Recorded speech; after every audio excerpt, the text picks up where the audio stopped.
The next crash will not look like 2008. That is the first uncomfortable truth most people are still trying to ignore.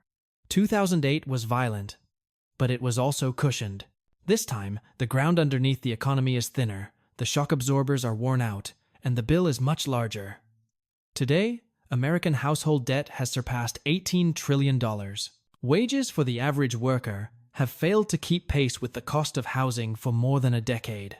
The result is an economy that appears to be moving forward, but only because it is being pushed by borrowing rather than income. At the same time, the world's largest economy is flirting with a basic failure of governance. The United States government has repeatedly faced shutdowns because it cannot agree on how to fund itself. Federal workers sent home without pay have become a recurring headline, no longer a national emergency, but a political routine. That alone should raise alarms. When the system that prints the world's reserve currency struggles to pay its own staff, confidence quietly erodes long before markets react. What makes this moment more dangerous than 2008 is not just the size of the debt, but who is carrying it. Households are leaning on credit cards to bridge everyday expenses. Businesses that survived the last crisis by refinancing cheap debt are now confronting higher interest costs and slowing demand. In recent months, corporate bankruptcies have climbed to levels not seen since the aftermath of the last financial crisis, signaling that the weakest firms are already breaking under the strain. This is not a future problem. It is happening now, just without the drama of a market crash yet. There is also a growing disconnect between official economic optimism and lived reality. Stock indices remain elevated, driven by a narrow group of technology companies, while large segments of the workforce feel stuck. Recent surveys of major employers show that a growing number of companies are preparing workforce reductions in the coming year, citing weak demand and persistent cost pressures. These are not panic reactions, they are preemptive moves. The pattern is familiar. In the late 1920s, debt expanded faster than incomes. In the mid-2000s, credit growth masked structural weakness. Each time, the crash arrived not as a surprise, but as the inevitable end of a long illusion. The uncomfortable conclusion is that the United States has rebuilt the same structure again, only larger and more fragile. The question is no longer whether the system will crack, but how much damage will be done when it does. The most persistent myth surrounding economic crises is that government debt is the primary villain. It sounds intuitive, it fits political talking points, and it offers a convenient target. But history tells a different story. The real accelerant of financial collapse has almost always been private debt. In the late 1920s, government debt was relatively modest. What exploded instead was borrowing by households and businesses. By 1929, private debt in the United States had climbed to roughly 120% of gross domestic product. When incomes faltered, that leverage turned from fuel into a weapon. The same pattern repeated before the financial crisis of 2008. In the years leading up to the crash, private debt surged to around 160% of gross domestic product, driven largely by housing speculation and easy credit. Government debt was not the problem then either. It was the cleanup crew. The collapse came when households could no longer refinance, when asset prices stopped rising, and when lenders abruptly pulled back. Today, the structure looks disturbingly familiar. Private debt once again dwarfs historical norms, even though it has retreated slightly from its peak after the last crisis. The difference is that this time, the economy never truly healed. After the Great Depression, private debt fell by roughly 65% over 15 years, clearing the slate for a genuine recovery. After 2008, private debt declined by only about 15% over a similar period. The system never reset. It simply paused. That incomplete deleveraging matters. High private debt makes an economy fragile because it depends on continuous credit expansion to sustain demand. When borrowing slows, spending slows. When spending slows, incomes fall. And when incomes fall, debt burdens become heavier, not lighter. This is the trap policymakers keep stepping into. Recent data show that growth in consumer credit and business lending has begun to stall, even as debt levels remain elevated. Delinquencies on credit cards and small business loans are rising, particularly among lower-income households and highly leveraged firms. These are early warning signals, not isolated incidents. They suggest that the credit engine is losing momentum at exactly the wrong moment. The danger is not that government debt is high. Governments can tax, spend, and refinance over long horizons. The danger is that millions of households and businesses cannot. When private debt reaches a point where it no longer supports growth but instead suppresses it, the economy becomes brittle. That is when small shocks turn into systemic failures. And that is why focusing on private debt is not academic nitpicking. It is the difference between understanding the next crash and being blindsided by it again. To understand why the next downturn could be so destructive, you have to understand one mechanism that is still widely misunderstood. Credit is not neutral. In the real economy, banks do not simply move money from savers to borrowers. They create money when they lend. When a bank extends a loan, it simultaneously creates a deposit. That new money enters the economy because people do not borrow for the pleasure of being in debt. They borrow to spend. As long as credit is expanding, this process boosts aggregate demand and aggregate income. Growth looks strong, unemployment stays low, and asset prices rise. This is exactly what happened in the 1920s and again in the early 2000s. In both periods, credit growth masked structural weakness. The illusion of prosperity held until it did not. The collapse begins when credit stops growing.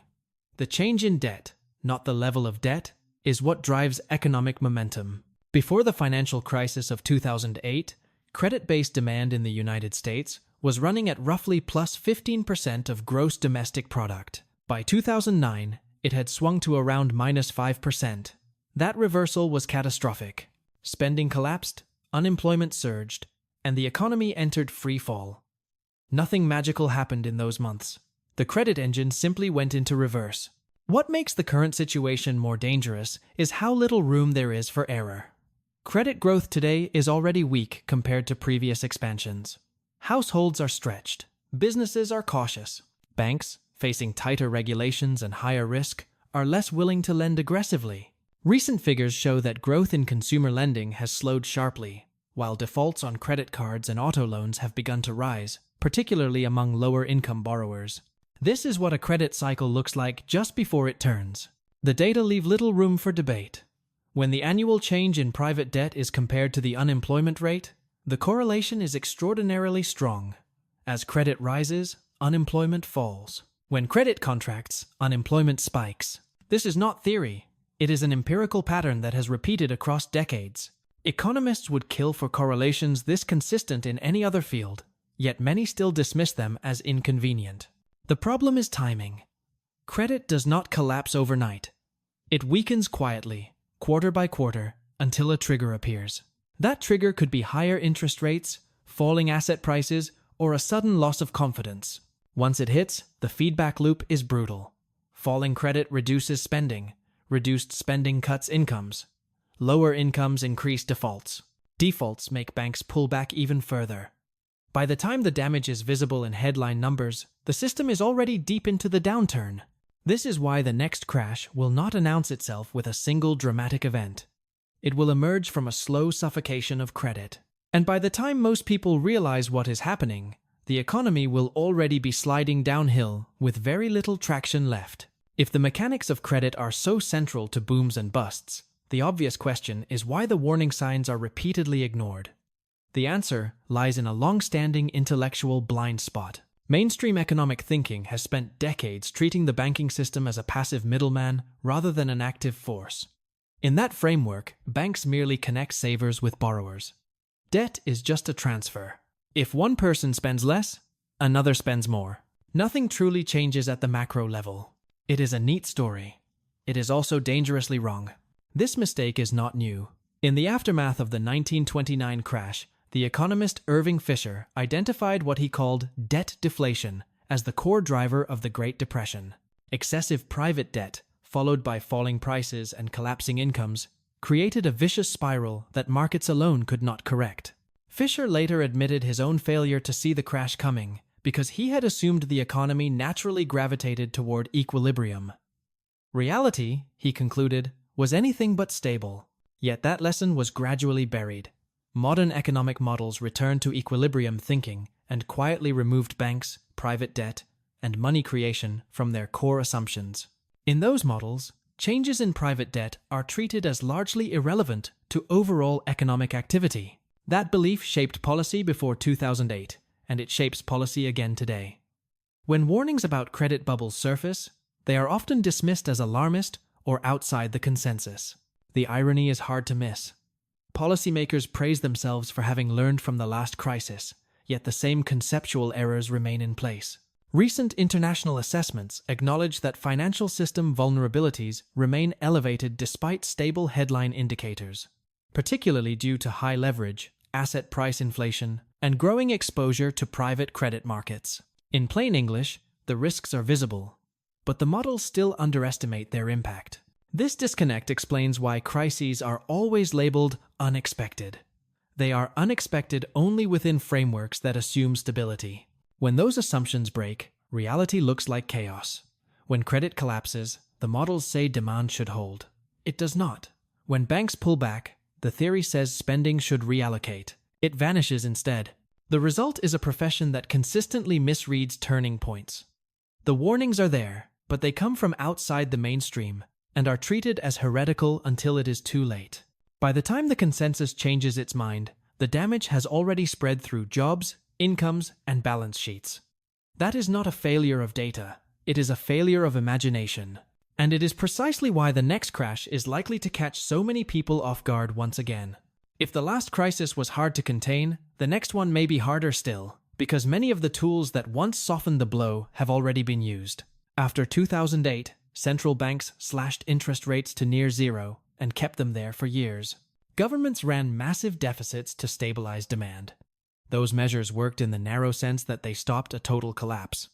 But they also left behind a system addicted to cheap money and permanently higher debt.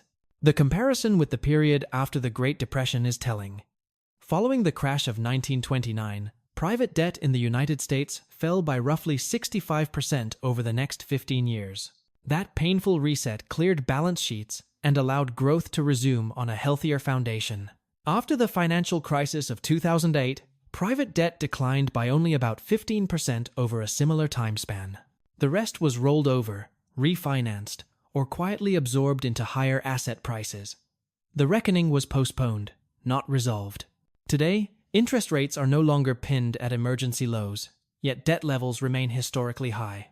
That combination is toxic. Higher rates increase the cost of servicing existing loans, just as growth is slowing. For households, that means more income going toward interest and less toward consumption.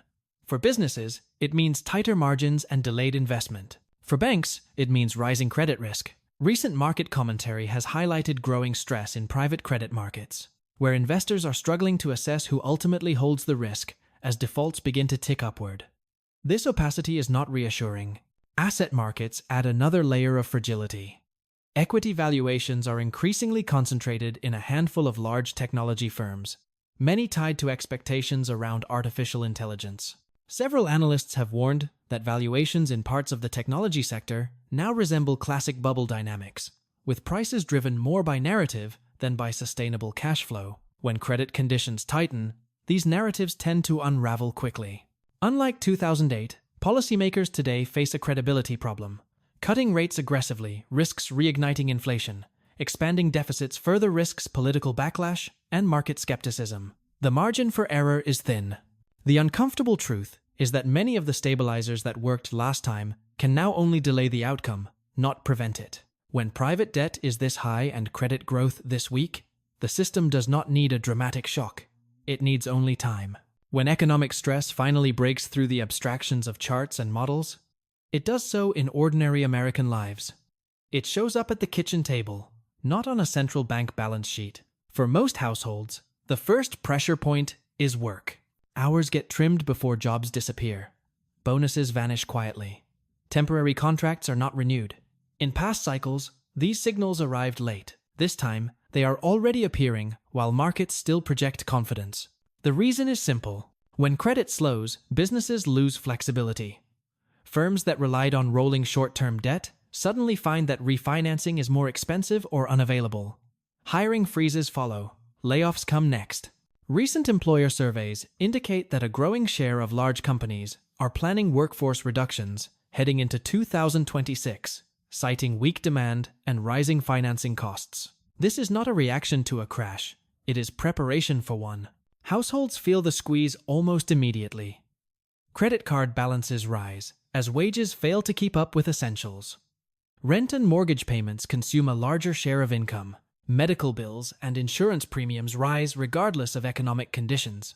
Data now show increasing delinquency rates on credit cards and auto loans, particularly among lower-income households who exhausted their pandemic-era savings long ago.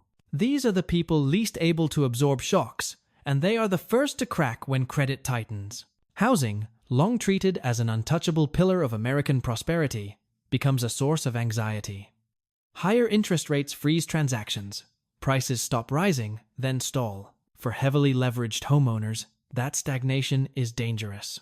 Home equity loans that once felt safe begin to look reckless. For younger Americans locked out of ownership, the promise that patience will be rewarded rings hollow as affordability remains out of reach. What makes this phase especially corrosive is its unevenness. Those with assets, access to capital, or the ability to move money quickly tend to cushion the blow. Everyone else absorbs it directly through lost income and rising costs. The economy does not collapse all at once. It frays. Trust erodes. Households cut back, not because they want to, but because they have to.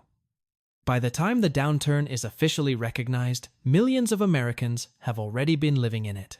At this point, the uncomfortable conclusion becomes unavoidable. The real question is no longer whether a major economic break is coming, but how long the system can keep pretending that it is not. Crises are often described as black swans, but history shows they are usually the product of long, visible chains of decisions.